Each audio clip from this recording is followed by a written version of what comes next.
What's up, y'all? Let's Hey, get it. man. In the sports world, news moves real fast, and we have got some news already today.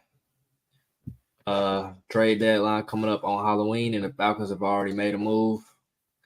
Van Jefferson, wide receiver, coming over from the Rams. Hey, man. Terry been cooking all offseason. He done started already in the season before the trade deadline. I like the move.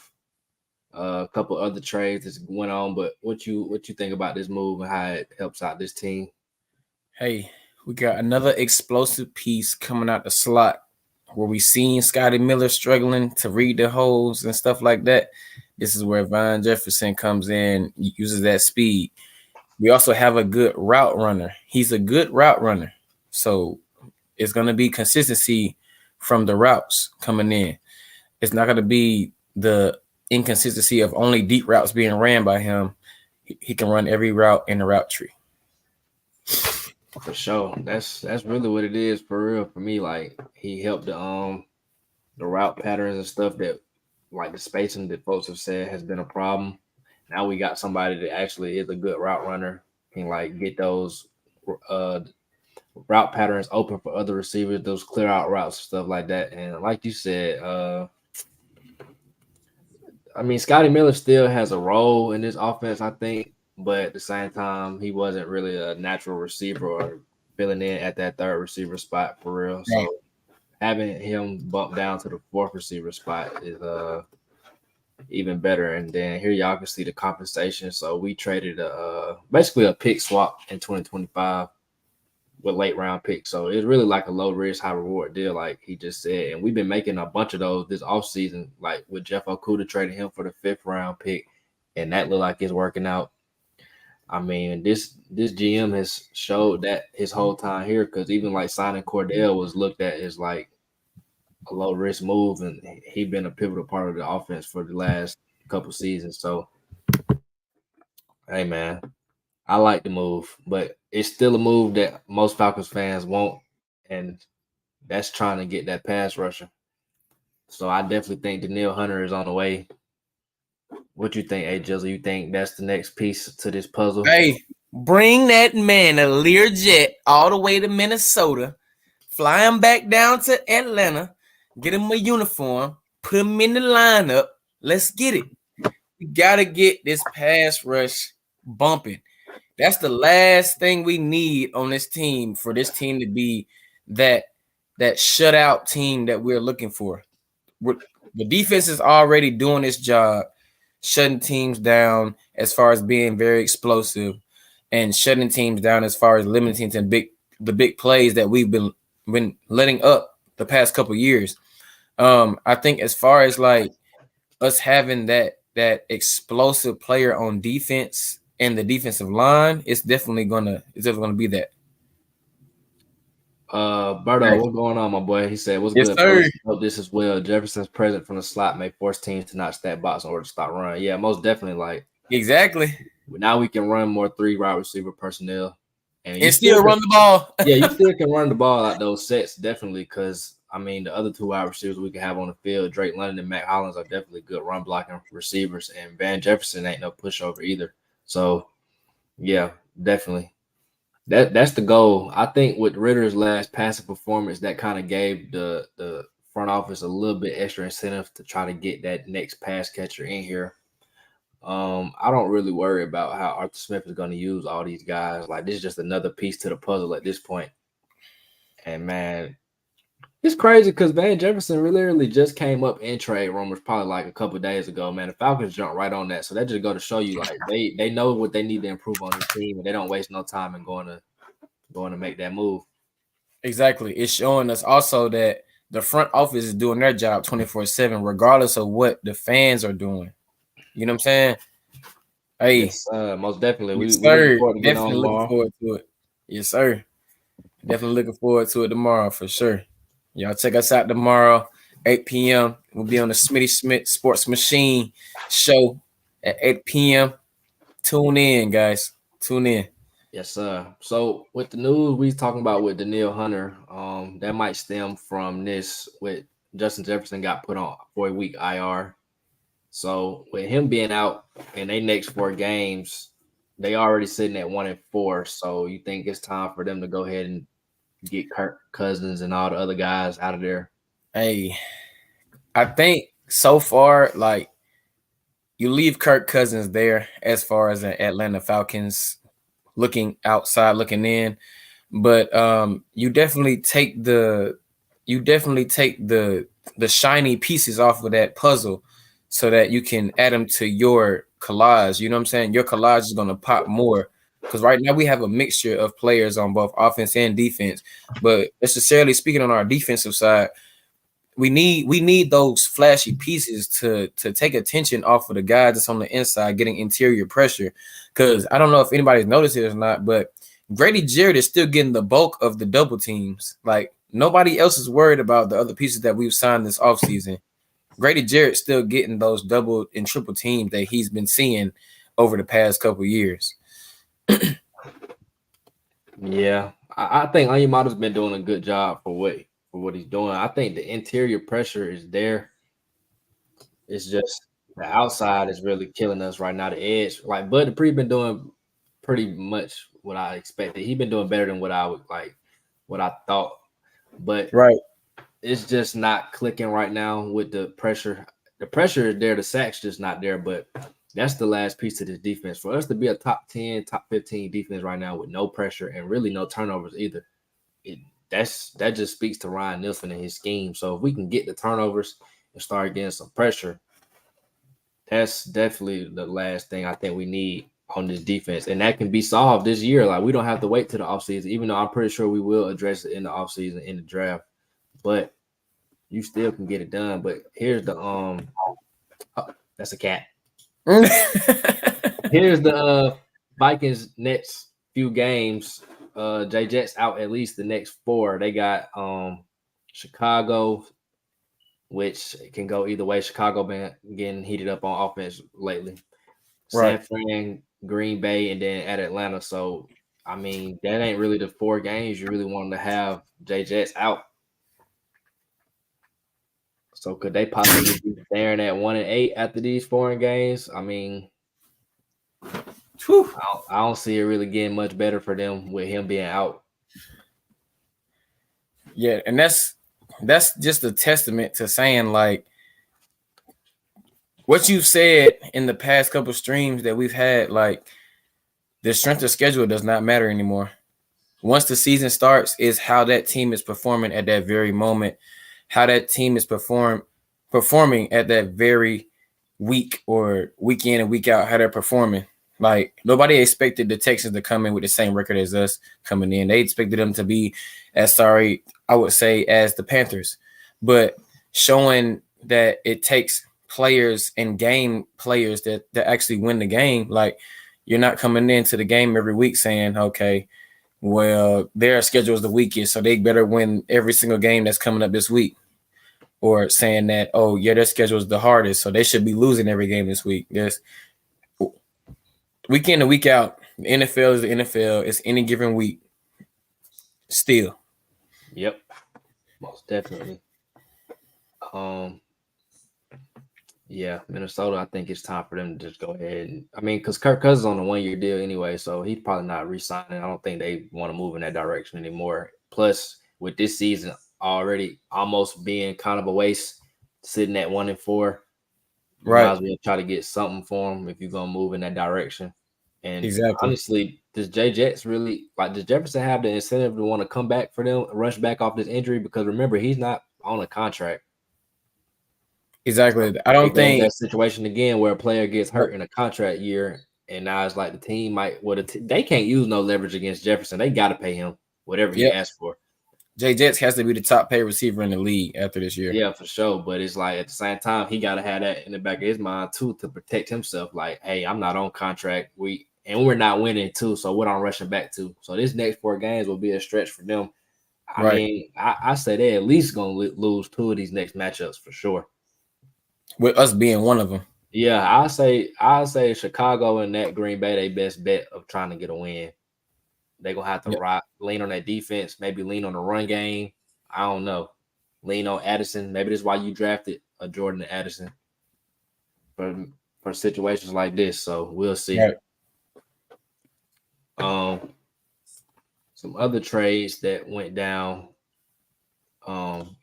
Randy Gregory traded to the Niners. So originally they did just release him, but I guess they didn't finalize it because San Francisco sent them some compensation for him. So man, Randy Gregory was one of them names I wanted us to draft when he had came out. I ain't really heard too much of him, but San Francisco already loaded on the D line, so I'm pretty sure he'll fit in nicely. So what you think about him going to San Fran? I think that really just it bolsters another prolific defense. Like when you have a defense that's producing like San Francisco defense, holding teams to 7 and 10 and 3 and 0 and stuff like that, it's kind of hard to say like, okay, it's not one of the top defenses in the league. When you bolster a defense like this, it's just solidifying their stain as the top defense in the league, or as a defense that's not to be played with. Like I give them both, as far as the Broncos knowing that they're not going to be that good, and the 49ers knowing that they have to solidify that pass rush, because I mean that might be one of their areas of weakness when they only have one guy in Bosa. Like you can't just rely on Bosa to get all 10 to 20 sacks a game or sacks a season. You can't rely on him to get all the sacks every single time.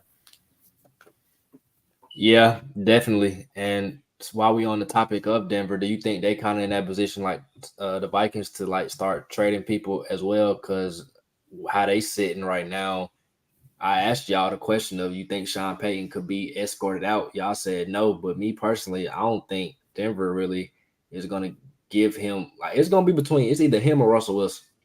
If a change is going to be made. I seen the lean the way they would get rid of Sean Payton first, but I mean I can see why you think they would keep him because he's the coach, and like y'all said, he don't have his guys. He won't in there. He could always just say like, I didn't want Russ. I didn't pick him. But at the same time, it's like they giving a lot of money to Russ, and teams don't want to be in that dead cap situation. But do you think Denver? Because Denver got a lot of young guys that they could get pieces for if they decide to tear it all down. So do you think they could be one of those teams that start shipping people off? I mean, I do honestly think that Denver, like coming in, like as Sean Payton sitting at the negotiation table, I do think that Sean Payton came in with the notion that, hey, you already got the defense built. All I got to do is just try to coach Russell up to being the quarterback that I want him to be for my offense, and we'll be okay. But coming in, seeing like, hey, it takes both sides of the ball to win the ball game. It's like, okay, now maybe Sean Payton is a little bit to blame. Like, why don't we have this guy, or why isn't this guy performing like you said he would under your coaching? But another thing that I think though is like Sean Payton, like he had little say on what really happened in free agency this year, with him coming in and the team was already kind of prepared and predestined to be good. You know what I mean? So like, I think like he's not going to be escorted out as much as the players will be escorted out of the situation. And we're starting to see that now with players being traded from this team. I think one thing that will necessarily light the fire under Sean Payton is the bashing that he put under the previous coach that coached the Broncos. Like, you don't come in bashing the previous coach behind you, saying that he left you with so much to do and so much to work with, and then you come in like now you want it both. Yeah, and you want it for like, and it's like you try to say that he doesn't have a say so in your team anymore. He's not calling the plays anymore. He's not putting the personnel on the field, the right personnel on the field anymore. So you can't blame him for your non-success. You know what I mean? So I do think that it will take a lot more from. It will take a lot more from Sean Payton to turn this ship around because of the simple fact that they did see Russell Wilson do the same thing he's doing last year. All right. I mean, I think Russ playing a little better this year, but at the same time, obviously something just not clicking with this team, and it might need to be that change. I mean, we know if you follow sports or football, it's either going to be a change at quarterback or the head coach going to get gone. That's what teams think can turn the culture around. So it's going to be between those two. I know Broncos got the Chiefs on Thursday Night Football coming up. So when a team start losing more and more, that'll get them more incentive to start trading people. They got the Chiefs coming up, Packers next. After that, Chiefs right again on the 29th, and then the Bills after that. So, the trade deadline will be here by the time they lose that second time to the Chiefs. So we'll see what they end up doing. Right.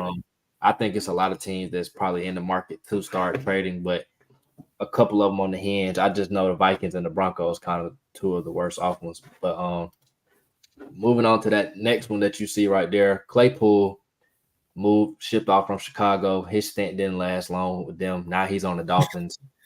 I've heard the Dolphins might try to use him a little bit at tight end. What's up? Like, what do you think about Claypool? Because personally, I think like he's an underachiever, and if he can't work out in Miami, bro, I don't know. I don't know. It might not be for him.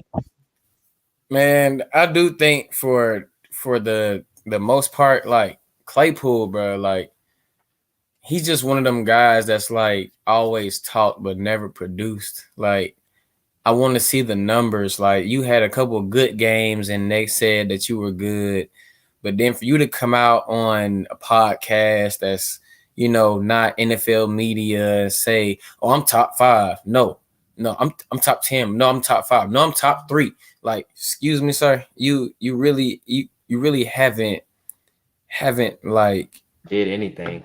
Yeah, you haven't done anything, bro, to say that you're that guy. Like, there's no way in this God-given earth, bro, that you were traded from a good offense in Pittsburgh, and then you get traded to another offense where you got a quarterback that's got a better arm than the quarterback you had before in Pittsburgh, in Chicago now, and then you come out performing like you don't care just to get the trade that you got, and now they're gonna dictate what you're gonna be able to do. Like I don't know. That's just kind of backwards to me, bro. It's like, why talk all of this? You haven't produced on the field.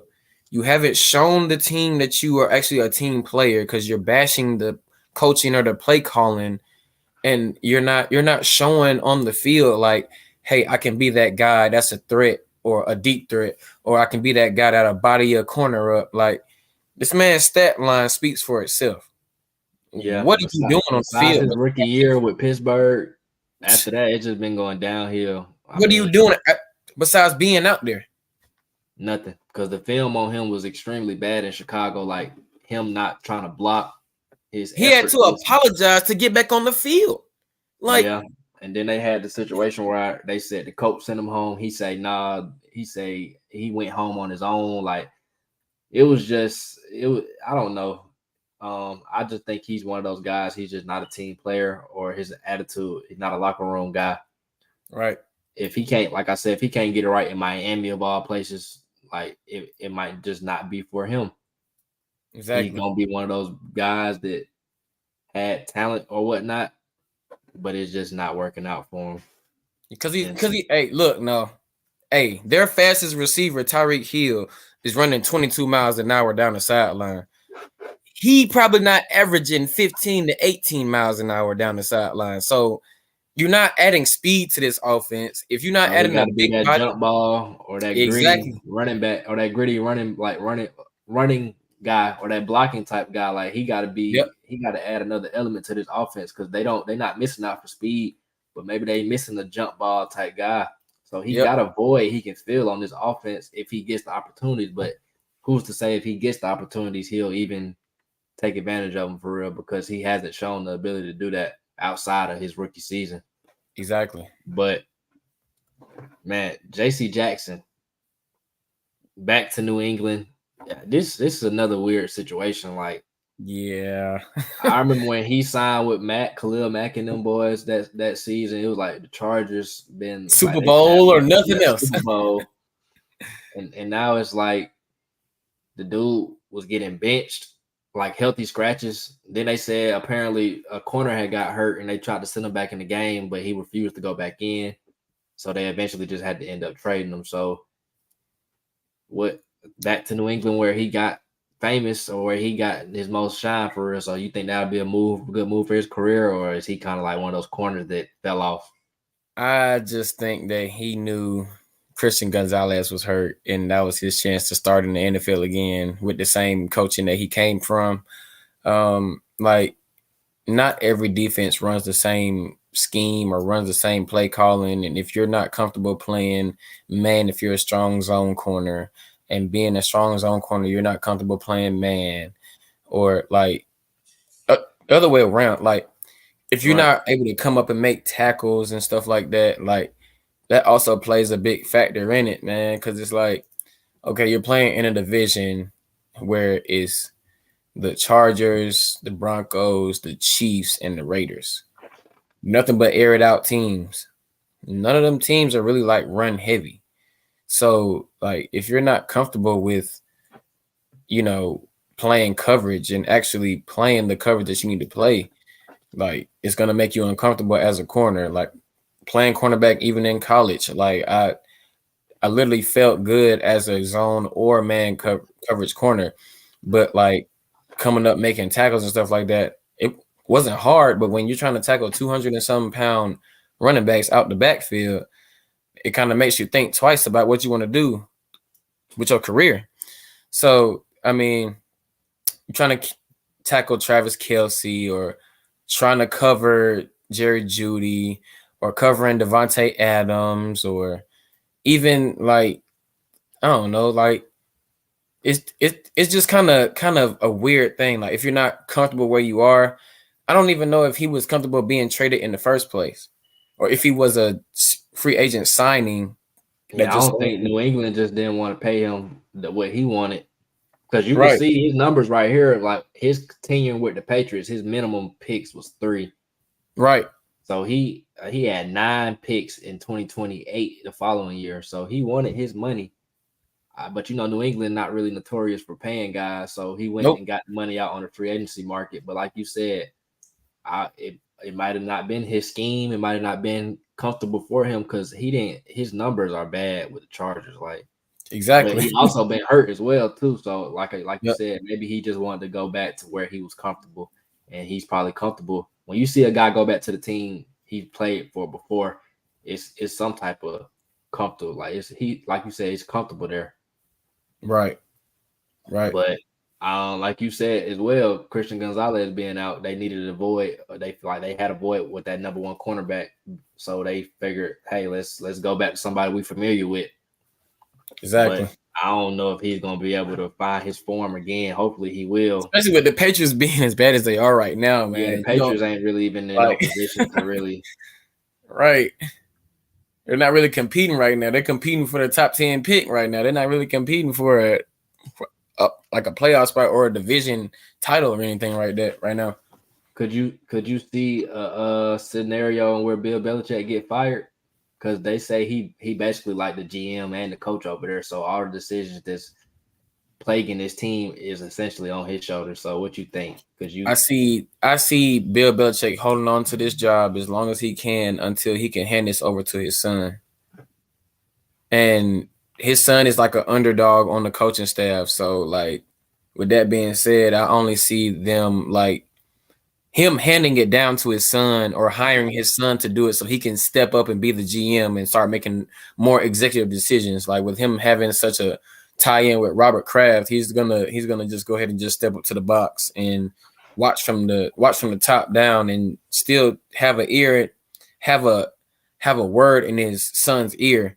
But like, they're gonna be running the team, but he ain't gonna be running it. Right. Through his son. Right. Yeah, most definitely. it should be interesting for these next couple weeks then, because these teams gonna really determine if they want to be buyers or sellers depending on how their season is going. And Right. I'm hoping that some of the teams that we want players off of lose so we can get these guys. But Right. that was just a quick little stream, basically breaking the news of the Van Jefferson trade and some of these other trades.